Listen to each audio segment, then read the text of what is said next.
Hello, Jesse Kalapa here, and today I will show you the basic components to use in doing an amplified sound bath and how to use them. So first off, the benefits of using amplification for a sound bath are you can use instruments that are very quiet, and you can have a wider range of dynamics with those instruments, and you can reach a larger audience in a larger venue or outdoors. And so I'm going to show you the different components needed. I'm going to talk about where to find them, the price range, and how to set them up and use them successfully. So let's go. Okay, first element is your speaker, or also known as a powered speaker or a PA. And I have one here. It's a Harbinger. I really like this one because it's very portable. It's pretty lightweight, and it has this handy side pocket for carrying the power cable. This is a speaker you would use if you had power. There's other options to use if you are going to be off the grid, out in the woods, or just want to do battery. So this is what a standard speaker cable looks like. They're very universal for powered monitors, powered speakers. And that plugs in the back here. And you can see there's a couple of mic inputs, and then these are 1/4 inch inputs. There's even a input for a phone jack. And then you can also link to other speakers and send a signal to record. So we're going to plug this in and give that some power. These are the top tower part of the Harbinger system. These were about $400. I have 2 of them. I use 2 to have a stereo sound. But initially I just used 1, and that's what I'm going to show you today. So it's really easy to set up.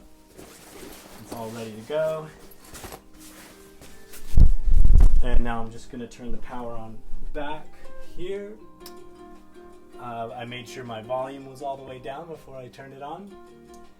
And let's see, what else do I want to say about speakers? This one has a wide range of sound because it has the larger subwoofer and then a bunch of smaller speakers in here for getting the higher sounds. And yeah, that's about all I want to say about this speaker. You could use a much smaller speaker. You just want to make sure that there's some input to go from your mixer board into your speaker. So that brings us to the next part, which is the mixer itself. And this is about a $70 used mixer, probably a couple $100 new. This one you can connect to a computer. It has a USB port, so you can do recording that way. These are the microphone inputs, so these are XLR or mic inputs. There's also 1/4 inch for instruments, where you can get a microphone cable that has a 1/4 inch to an XLR. But the microphone I'm showing you today is a condenser microphone, so you need to use an XLR cable to send power to the microphone. A condenser microphone is more sensitive, and so it uses power to amplify the sound before it comes into the board.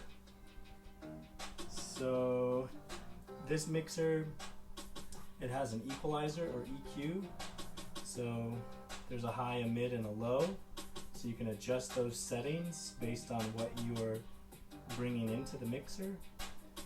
You could use an even smaller mixer. 1 or 2 channels would be enough for doing a basic sound bath.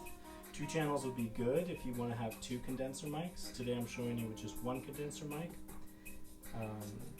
So many mixers have a low cut button, so you can cut that and it cuts the low end and it prevents feedback. And this is your gain. You adjust that. That's like the signal coming in, how much juice it has. The more gain you put on it, the more likely it is to feed back. But you want to find a place where your signal is loud enough, but it's not feeding back, so you can mess with that. And then this is the other main control you need to know about. That's the master level, the volume of this channel. And then this is the master to the powered speakers.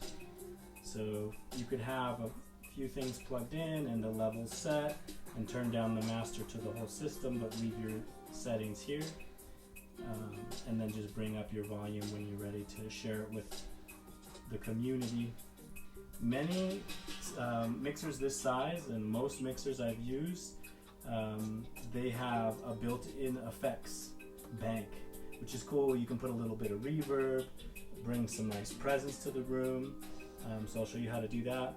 This is the button to give the extra power, phantom power, 48 volts, to the microphones. So since we're going to use a condenser microphone, we're going to switch that on.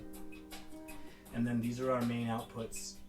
Different mixers have different outputs. Some have the XLR type and the 1/4 inch. This one has only the 1/4 inch, and that's fine because our speaker has 1/4 inch inputs. So we're going to run 2 1/4 inch cords from here to the speaker to give it a balanced output.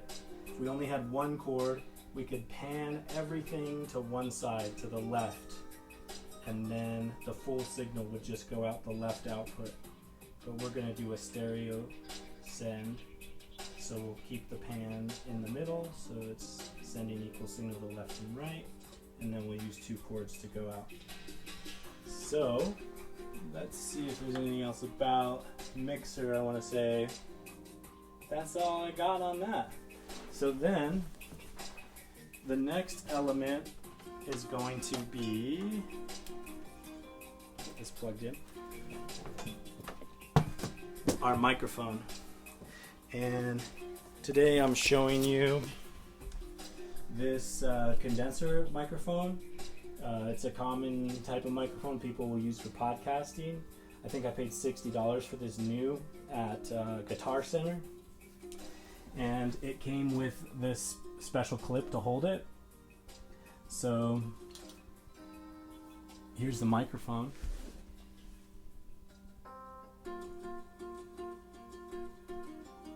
And that's what the input looks like, or the output. And this is the microphone clip. It's a pretty cool clip. It's spring loaded here. That's how the microphone is held into position, and it is suspended there. Since it's a sensitive microphone, it will pick up less sound being in this suspended state. So, and then this is the stand that I'm using. Often I'll do a sound bath close to the ground, so I like to use a smaller microphone stand. But this is a high quality one. It has a boom, so you can adjust the length of the arms in and out, which is nice. And then it has this wide tripod base, and you can adjust the height as well. So that's the microphone stand. This was about $60 as well. There is a super lightweight stand that I recommend that's available on Amazon for $30. And then the other element of the microphone component is the XLR cable, or microphone cable. Let's see, it says microphone. This is a really nice one. It's an Ernie Ball brand. I highly recommend buying quality cables when you can. Prevent feedback, have a good connection. I got this on sale for $9. It was a really great deal. It's really pretty too. It has this braided sheath. So then the microphone is plugged in. We match up those 3 pins with the 3 holes. There it is. And I'll get this microphone clip back on the stand. So I always encourage people to use what budget they have and work with what's available to them. Get creative. You can find a lot of things at thrift stores and yard sales and Facebook Marketplace, and Reverb Nation is a used music gear website. And sometimes the best thing for the job is something super affordable. I've found it to be really useful to have a stand for my mixer, and a nice way to accomplish that is, you know, find a nice cover, and this is just a tote bin, which also doubles as a convenient way to carry some of my equipment to the yoga studio or wherever it is that I'm playing. Alright, so here's our mixer. I have it plugged into the power, and then here's our microphone. I got a nice crystal bowl here we're gonna try. And for this part, I'm gonna get the headphones on so I can hear what it sounds like. But first, I'm gonna plug in the 1/4-inch cords. They're going from the output of the board. The volume is turned all the way down on the board. And now I'm going to plug them into the speaker. The volume's all the way down on the speaker.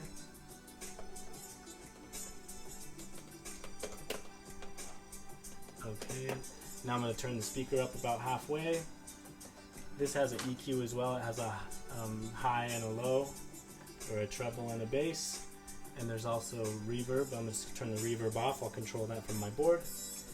And I'm going to go ahead and turn my mic input volume all the way down. Plug my microphone into that input. And it picked up a signal.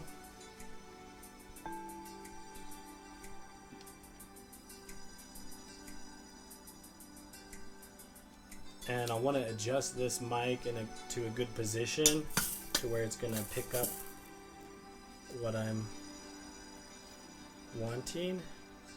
So I'll put it close enough to the source, but give myself enough space to maneuver around it. Okay, let's get the headphones. Turn the music down.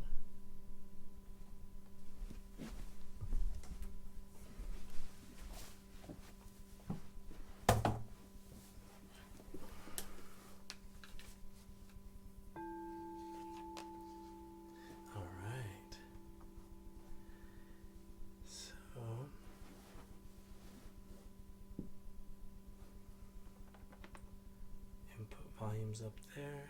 I'm going to turn my master up just about 1/4 way, and then put my gain about 1/3 up, and I'll put these all to neutral. It's called unity, where it says 0. That's just pointing straight up to the center. I'm going to turn my effects dial down, and then start to bring the volume in.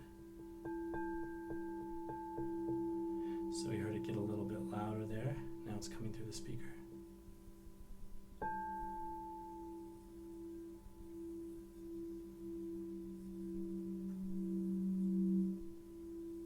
It's getting a little bit of feedback, so I brought the volume down. That's what it sounds like with the low cut off. That's what it sounds like with the low cut on. I think I'll turn the volume down and turn the low cut off.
just going to show you a few different instruments.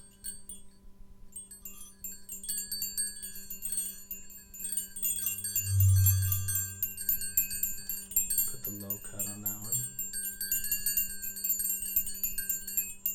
Okay, now let's have a little fun with the effects. So this has some delay. Let's see what those sound like.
So just that one mic position is working well. Turn my effects off there.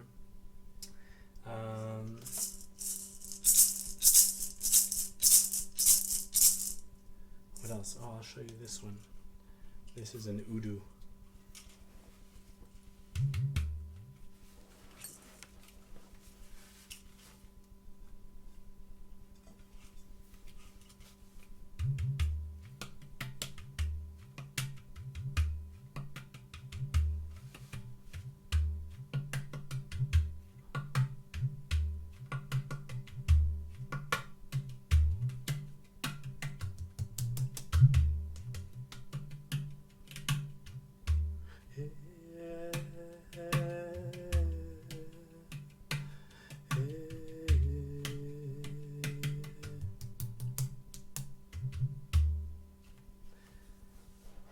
I just wanted to demonstrate how this one mic, very sensitive mic, can do a good job picking up the sound. This is a hand pan. I'm going to turn down the main and reposition the mic a bit.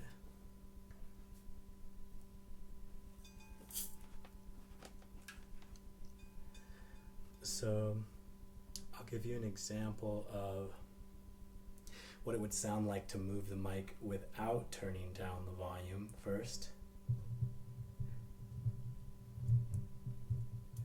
And especially if you tap it or bump it, it's a little loud. So then here's with the volume down.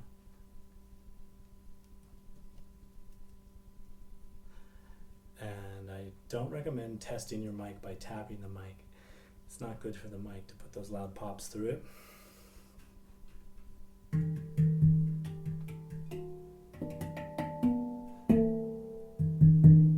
So I'm going to bring down the high a little. I'm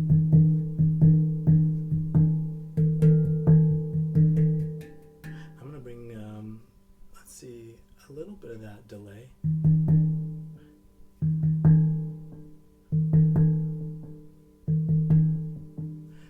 Let's go ahead and switch it to a reverb.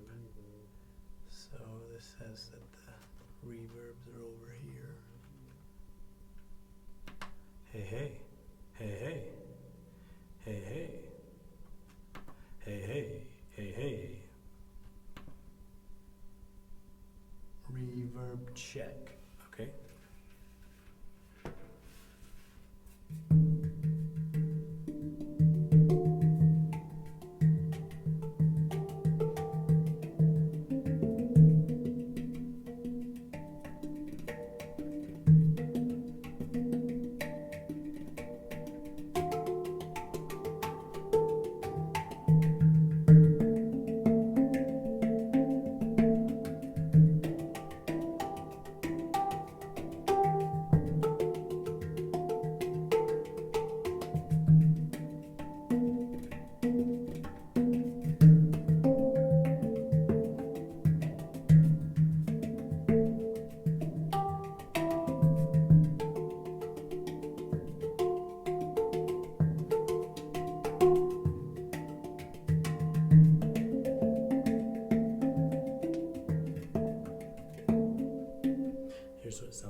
gives you an idea of how you can use a few of the effects, and how you can use a basic setup. If you have any questions, just let me know. You can send me a direct message or a comment. Let's see, in closing, looks like, oh, let's see, 67, I think that's my favorite, or 76 on this one. This is my favorite one for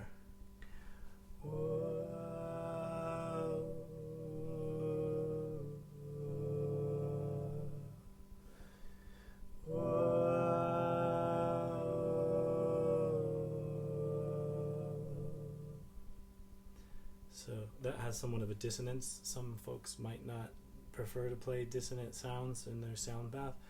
However, I feel that there's a place for it to evoke emotion and mourning, and I always bring in celebration after some dissonance. So anyway, that is on this mixer, which is a Behringer multi-effects processor.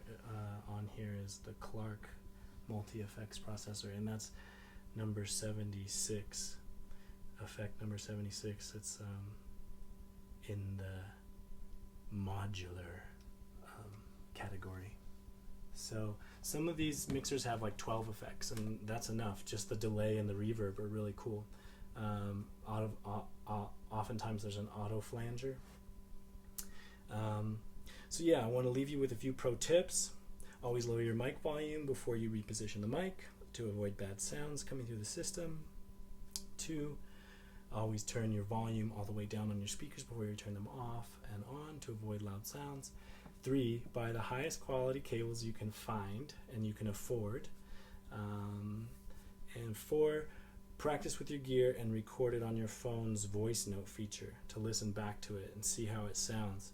I would say position the phone in the room at a distance that a person would be listening to your offering, and check to see if you can adjust the recording quality on your voice memo or voice notes before you record it so you have a higher quality playback. And then the last pro tip is have fun. Pray to your gods or guides or deities or the universe to support you through learning and using tech as another instrument in your sound bath offering. You are a conduit. Be clear about the vibration you want to resonate by embodying it during your discovery of audio equipment and instruments. So yeah, to me, the audio elements are more instruments, different instruments to work with. And I hope you enjoyed this video, and hope you have wonderful sound journey experiences. Ciao.